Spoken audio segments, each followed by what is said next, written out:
اس وقت تو میں آپ سب بھائیوں سے یہی عرض کروں گا کہ محترم بھائی سعد کے والد صاحب وفات پا گئے ہیں اور میری والدہ، ہم دونوں اس وقت یتیم آپ کے سامنے موجود ہیں اور ہم دونوں آپ لوگوں کے دعاؤں کے محتاج ہیں۔ ہمارا جو ایک سائبان تھا، ایک جو چھتری تھی، میں جب گھر سے واپس آ رہا تو اپنے ڈرائیور کو سمجھایا اب میری ماں نہیں ہے اس لیے سنبھل کے گاڑی چلانا۔ تو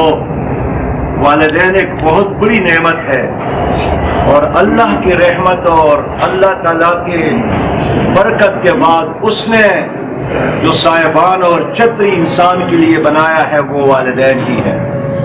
لہذا ہم ایک دوسرے کو بھی دعاؤں میں یاد رکھیں گے اور آپ سب کو بھی دعاؤں میں